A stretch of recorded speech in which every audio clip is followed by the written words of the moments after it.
ضامن کے صدقے میں دیں گے، جو کچھ دیں گے امام رضا کے نام سے دیں گے. جو امام ضامن جن کا لقب صرف انہی کو امام ضامن کہا جاتا ہے. آپ امام ضامن جو باندھتے ہیں وہ امام رضا علیہ السلام سے منسوب ہے، کیونکہ ضامن آہو ہیں. آج امام کے نام پہ جو کچھ دیں گے انشاءاللہ تعالی وہ امام آپ کو اس سے کئی گنا زیادہ پلٹا کے واپس کریں گے. ائمہ علیہ السلام کسی کا ادھار نہیں رکھتے، جو آپ ان کے نام پہ خرچ کر دیتے ہیں وہ آپ کو پلٹا دیتے ہیں، کئی گنا ہو کے واپس آتا ہے. امام علیہ السلام کی بے انتہا مناقب و فضائل ہیں، لیکن واحد امام ہے جن کو رضا کہا جاتا ہے، امام علی بن موسیٰ الرضا علیہ السلام. رضا یعنی جس کی خوشنودی خدا کی خوشنودی ہو اور وہ خدا کی ہر مرضی پہ راضی ہو. راضی برضا اللہ، جو اللہ کی ہر مرضی پہ، جو جناب سید الشہداء کا میدان کربلا میں رضن بقضائہ و تسلیما لامر جملہ ہے. اگر اس کا مصداق دیکھنا ہے تو جناب امام رضا علیہ السلام کو دیکھ لیں. امام کی بے انتہا فضائل و مناقب ہیں. عزیزان گرامی، امام کی تاریخ کے الفاظ یہ ہیں کہ جب ایک مرتبہ مأمون ملعون جب حکومت میں آیا تو اس نے سوال کیا. جب مأمون حکومت میں آیا تو اس نے آنے کے بعد فوراً سوال کیا کہ کس کس سے میری حکومت کو خطرہ ہو سکتا ہے. فضل ابن ربی سے پوچھا تو اس نے کہا کہ 3 لوگوں سے تیری حکومت کو خطرہ ہو سکتا ہے. اس نے کہا میرے ذہن میں 2 تھے. تیرے ذہن میں کون کون ہے؟ کہا تیرا بھائی امین، کہا وہ تو بہت بے وقوف ہے، اسے میں راستے سے ہٹا دوں گا، قتل کروا دوں گا اس کو. دیکھیں، جو حکومت میں آتا ہے اور خدا کی خاطر حکومت نہ کرتا ہو وہ اپنوں کا بھی مخلص نہیں ہوتا. تو کہا اور؟ کہا کہ اس کا جو وزیر ہے کہ اس کو بھی میں راستے سے ہٹا دوں گا. کہا تیرے ذہن میں تیسرا کون ہے؟ کہا علی ابن موسیٰ الرضا علیہ السلام. یہ کون ہے؟ ان کا میں نے نام پہلے نہیں سنا ہے. عزیزان گرامی، ائمہ کی ایک مظلومیت یہ ہے کہ ان کے زمانے میں افراد تھے اور انہیں نہیں جانتے تھے. آج سب جانتے ہیں، لیکن ان کے زمانے میں ائمہ کی مظلومیت یہ ہے کہ ان کو بالکل کارنر کر دیا گیا، ان کو بالکل اس طرح سے دور کر دیا گیا معاشرے سے کہ کوئی ان کے قریب نہ جائے. کہا یہ جو حکومت تمہارے پاس ہے تمہارے اجداد نے ان کے نام پہ حاصل کی تھی، ان کے نام پہ لوگوں کو دھوکہ دیا کہ ہم بھی آل رسول ہیں، کیونکہ رسول خدا کے چچا کے بیٹے تھے بنی عباس. عباس حضرت عباس کی نسل سے تھے، یعنی حضرت عباس چچا اموی رسول خدا، نہ حضرت عباس ابن علی ابن ابی طالب، حضرت علیہ السلام کے فرزند نہیں بلکہ جناب امیر کے چچا عباس. تو کہا ان کی نسل سے ہو، تمہارے اجداد نے ان کے نام پہ کہہ کے دھوکہ دے کے حکومت حاصل کی اور اس کے بعد پھر ان کو زندانوں میں رکھا تاکہ لوگ پہچان نہ لیں کون حقدار ہے. تو اس نے کہا کہ اچھا تو یہ کیسے ہیں، دیکھنے میں کیسے ہیں، بولنے میں کیسے؟ سن رہے سب لوگ؟ کہا دیکھنے میں کیسے ہیں، بولنے میں کیسے ہیں، جب گفتگو کرتے ہیں علم کیسا ہے؟ کہا کہ جو ایک مرتبہ انہیں دیکھ لے وہ انہی کا ہو جاتا. علم ایسا ہے جب کلام کرتے ہیں ہر انسان انہیں سننا چاہتا ہے. علم لدنی کے مالک ہیں، کلام ایسے کرتے ہیں کہ ہر انسان مجذوب ہو جاتا ہے. کشش بہت زیادہ ہے اور ان کے یہ اپنے عصمت کے قائل ہیں، معصوم ہیں، اس لیے ہر طرح کی لغزشوں سے پاک ہیں، ہر طرح کی آلائشوں سے پاک ہیں. توجہ کیجئے گا، وہ اپنا عقیدہ پیش نہیں کر رہا تھا، وہ ائمہ کا عقیدہ بتا رہا تھا. کہ یہ کہتے ہیں کہ معصوم ہے اس لیے لغزشوں سے بہت پاک ہیں. کہ جو ایک مرتبہ ان سے مل لیتا ہے وہ ان کا ضرور گرویدہ ہو جاتا ہے، وہ ان کا مرید ہو جاتا ہے. کہ اور شخصیت کیسی ہے؟ کہ شخصیت بہت وجیح ہے، چہرے پہ جلال ہے، ہیبت ہے، بہت خوبصورت ہے. کہ ایک مرتبہ تو دیکھے گا تو بھی معتقد ہو جائے گا کہ ہاں یہ واقعاً زمین کا نہیں آسمان سے نازل ہوا عام ہستی نہیں ہے، تو دیکھے گا تجھے خود اندازہ ہو جائے گا. کہ اور لوگ اگر ان سے ملتے ہیں قریب ہیں، کہ لوگوں کو ہم نے دور کر رکھا ہے لیکن جتنا لوگ ان سے ملتے ہیں ان سے قریب ہوتے چلے جاتے ہیں. کہ کہاں رہتے ہیں؟ کہ مدینہ منورہ میں رہتے ہیں، اپنے جد رسول خدا کے روضے کے قریب رہتے ہیں. کہ ان کا وہاں رہنا ہمارے لیے نقصان دہ ہے، کیونکہ جو حج پہ جائے گا مدینہ جائے گا، جو ملے گا وہ ان کا ہو جائے گا. کہ ان کو کسی طرح سے خراسان لے آؤ. اس وقت مشہد میں نہیں تھا، مشہد امام کی وجہ سے نام رکھا گیا، توس اس کا نام تھا، قریب میں مرو میں جہاں پہ اس کی حکومت کا دارالخلافہ تھا. کہا وہاں پہ ان کو منتقل کیا جائے. کہا جاؤ جا کے ان کو وہاں سے دعوت دو اور ان کو خراسان منتقل کر دو. اور جب لے کے چلنا تو ان کو عماری میں بٹھا دینا. کہا عماری میں کیوں بٹھائیں؟ کہا کیونکہ تو نے تو کہا کہ جو ایک مرتبہ دیکھ لے وہ انہی کا ہو جاتا ہے. تو ان کو چھپا کے سفر کروانا تاکہ کوئی دیکھ نہ لے، اور شیعہ علاقوں سے مت لانا، کہیں ایسا نہ ہو انقلاب برپا ہو جائے، لوگ ہمارے خلاف بغاوت کر دیں، ان کی وجہ سے ہمارے خلاف کھڑے ہو جائیں. کہ ان کو کافر علاقوں سے لانا یا ان علاقوں سے لانا جہاں پہ اہل بیت کے ماننے والے نہیں. توجہ تو ہے.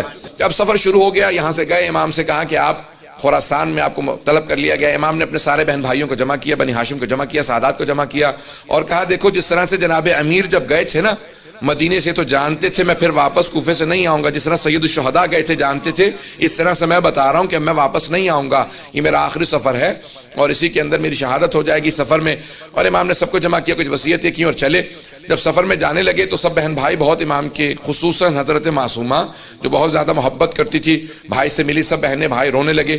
امام نے کہا نہیں آپ لوگ یہیں پہ رہیں اور بعد میں آپ لوگوں کے لیے ایک سفر ہوگا میں جانتا ہوں، اور امام سفر کے لیے چلے گئے، اماری میں بٹھایا گیا، امام کو لے جایا گیا، سفر شروع ہو گیا۔ جب سفر شروع ہو گیا تو مختلف علاقوں سے گزر رہے تھے، جو افراد ساتھ چل رہے تھے وہ مامون کے مامور تھے، مامورین تھے جن کو امر دیا گیا تھا، حکومت کے کارندے تھے، حکومت کے کارندے تھے، لیکن سفر میں امام رضا کے تھے، جو ہم سفر رہتا ہے کسی معصوم کا تو وہ معصوم ہی کا ہو جاتا۔ اب سارے مامور تھے حکومت کے، لیکن جب امام کے ساتھ چلنے لگے، کسی نے امام کی عبادت کو دیکھا، کسی نے زہد کو دیکھا، کسی نے عبادت کو دیکھنے کے بعد کہا امام کا چہرہ بتا رہا ہے یہ معصوم ہے۔ اب اکثر مامون کے کارندے امام کے ساتھ چلنے کی وجہ سے امام کے ہوتے چلے جا رہے تھے، جو نہیں بھی مانتے تھے وہ دل میں ماننے لگے تھے۔ اب کئی افراد تھے کہ نہیں ظاہری طور پہ کسی کو نہیں بتاؤں گا کہ میں ان کا ماننے والا ہوں، لیکن اب دل میں امام کو بعض بار دیکھتے تھے مسکراتے کا۔ اب مولا بھی جانتے تھے امام کہا اسے جاتا ہے جو دلوں کے بھید جانتا ہو۔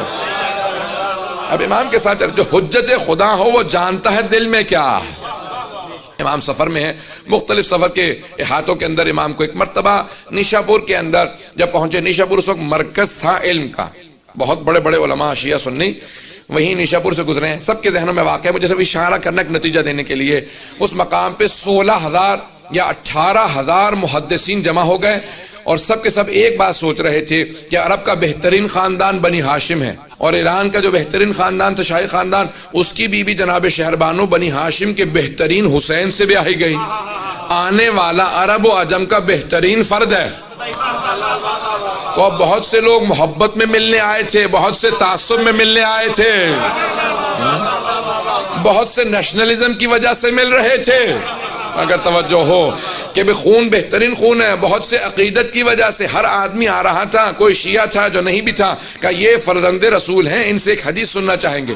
جب سارے محدثین جمع ہو گئے تو احمد بن حنبل نے اپنے مسند میں لکھا کہ جب سب محدثین جمع ہو گئے تو سب نے درخواست کی امام رضا سے کہ ایک حدیث اپنے جد رسول خدا سے بیان کر دیں۔ اب امام نے حدیث کو بیان کرنا شروع کیا۔ احمد بن حنبل اہل سنت کے 4 اماموں میں سے ایک امام ہیں، وہ کہتے ہیں کہ امام نے ایک حدیث کی سند کو بیان کیا۔ حدیث کی سند کو وہ سند ہے جسے سلسلۃ الذہب کہا جاتا ہے، گولڈن چین آف نریشن، جس میں تمام کے تمام افراد کہاں معصوم ہیں، اس لیے عصمت کی وجہ سے اسے سونے کی سلسلہ سند کہا جاتا، سونے کا سلسلہ سند جہاں سب معصوم ہیں۔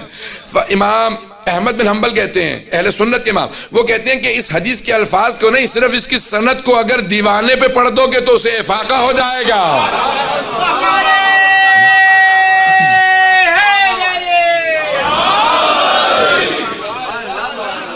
اگر دیوانے پہ پڑھ دو سے افاقہ ہو جائے گا۔ کہ کیوں؟ کہ اگر بیمار پہ پڑھو کہ شفا مل جائے گی، کہ کسی بھی مرض کے اندر کوئی مبتلا ہو، کسی بلا میں مبتلا ہو، سند کو پڑھنے کا واحد حدیث ہے جس کے سلسلہ سند میں سب کے سب معصوم ہیں۔ امام نے کہا میں اپنے والد گرامی موسیٰ کاظم سے بیان کرتا ہوں، وہ میرے دادا جعفر صادق سے بیان کرتے ہیں، وہ اپنے والد محمد باقر سے بیان کرتے ہیں، وہ اپنے والد زین العابدین سے بیان کرتے ہیں، وہ اپنے والد حسین ابن علی سے بیان کرتے ہیں، وہ اپنے والد علی ابن ابی طالب سے بیان کرتے ہیں، وہ رسول خدا سے، وہ جبرائیل سے کہ خدا نے کہا۔ ایک مرتبہ امام نے فرمایا کہ اللہ سبحانہ و تعالیٰ کہتا ہے، یعنی حدیث قدسی ہے کہ کلمۃ لا الہ الا اللہ حسنی فمن دخل حسن امن من عذابی۔ حدیث سب کے ذہنوں میں ہے، مجھے صرف نتیجہ پیش کرنا ہے کہ لا الہ الا اللہ میرا قلعہ ہے، جو میرے قلعے میں داخل ہوا میرے عذاب سے بچ گیا۔ امام نے یہ کہا اور آواز دی جس نے مہار پکڑ رکھی تھی، امام نے کہا اونٹنی کو آگے بڑھا دے۔ امام نے پردہ گرا دیا، جیسی اونٹنی آگے بڑھی امام نے سب کو سوچنے پہ مجبور کیا۔ جب سب لکھ رہے تھے سند کو، حدیث کے الفاظ کو، روایت کے الفاظ کو، متن کو سب نے لکھا، قلم روک دیا کہ صرف لا الہ الا اللہ کہیں جنت میں چلے جائیں گے۔ امام نے جب سب کو لمحہ فکریہ دے دیا، سوچنے میں مجبور کیا، تو امام نے دوبارہ کا ذرا رک، ایک مرتبہ عماری کا پردہ ہٹایا۔ امام نے کہا بشروطہا، لا الہ الا اللہ کی کچھ شرائط ہیں، کنڈیشنز ہیں، وَأَنَا مِن شُرُوطِهَا، لا الہ الا اللہ کی شرائط میں سے ایک شرط کا نام امام رضا ہے۔ امام پہنچے تو اس نے فوراً پہنچنے کے بعد مامون نے دیکھا امام کو، وہ جو سب سے دربار میں کہہ رہا تھا خبردار کوئی تعظیماً کھڑا نہ ہو، توجہ ہو، وہ خود ایک مرتبہ اپنے تخت پہ کھڑا ہوا اور امام سے کہنے لگا فرزند رسول تشریف لائیے، یہ آپ ہی کا تخت ہے، میرے تو وڈیرے بھی کہہ گئے اگر آپ نہ ہوتے تو ہم ہلاک ہو جاتے۔ ہے. ایک مرتبہ اس نے امام کو دعوت دی. امام نے کہا تیرے تخت سے مجھے ظلم کی بو آتی ہے, میں تیرے تخت پہ نہیں بیٹھوں گا, میرے لیے ممبر لگوا دے. ایک مرتبہ ممبر لگایا گیا, وہ خود تعظیماً کھڑا ہوا, سارا دربار کھڑا ہو گیا. امام سے کہا کہ آپ کو میں اپنا ولی عہد بنانا چاہتا ہوں, کراؤن پرنس بنانا چاہتا ہوں. امام نے کہا کیسی ولی عہدی, جب میں جانتا ہوں کہ میں تجھ سے پہلے شہید ہو جاؤں گا اور تو جو ہے مجھے خود سے زہر دے دے گا, تو پھر میں کیسی ولی عہدی قبول کروں. کہ نہیں, آپ کو ولی عہدی قبول کرنی ہی ہوگی. امام نے کہا اگر زبردستی ہے تو پوچھ کیوں رہا ہے, جو تو نے لگانا میرے نام کے ساتھ لقب لگا دے, اگر پوچھ رہا ہے تو میں رد کرتا ہوں. یہ اگر توجہ ہو. امام نے کہا اگر پوچھ رہا ہے تو میں رد کر رہا ہوں, اور اگر تیری زبردستی ہے تو نے جو بھی نام لکھنا میرے نام کے ساتھ لقب لگا دے. اس نے کہا نہیں, آپ ولی عہد ہیں. امام نے کہا شرط کے ساتھ, کوئی فیصلہ نہیں کروں گا. بات میں نہیں پہنچا پایا. کوئی فیصلہ نہیں کروں گا, آپ سب میرے پاس آئیں کہ آپ ہمارے جج بن جائیں, قاضی بن جائیں. میں کہوں ٹھیک ہے, لیکن کوئی فیصلہ نہیں کروں گا. تو اس کا مطلب ہے کون سے جج, کیسا جج؟ جب فیصلے کوئی نہیں کروں گا تو جج کس بات کا ہوں. امام نے کہا ولی ہے تو فیصلہ کوئی نہیں کروں گا. اس کو سمجھ نہیں آیا, اس نے کہا ٹھیک ہے قبول ہے. اس نے اس کو قبول کر لیا, کہا ولی عہدی قبول ہے, آپ ولی عہد ہیں. ایک مرتبہ ہر جگہ پہ اعلان کر دو. اب امام نے جب دیکھیں, ابھی امام کیا کہہ کے آئے ہیں, بے شروطہا, لا الہ الا اللہ کی شروط میں سے ایک شرط ہوں. امام سمجھا یہ رہے ہیں کہ اس کی ولی عہدی معنی ہی کچھ نہیں رکھتی, میں توحید کی شرائط میں ہوں.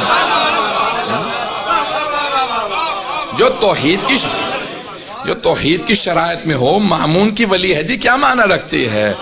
اگر بات پہنچ رہی ہو, اس کی ولی عہدی کی حیثیت کیا ہے؟ میں توحید کی شرائط میں ہوں, یہ ایک ظالم بادشاہ ہے. ایک مرتبہ فیصلہ آیا اس کے سامنے, اور ایک آدمی کو لایا گیا کہ یہ چور ہے, اس نے چوری کی ہے.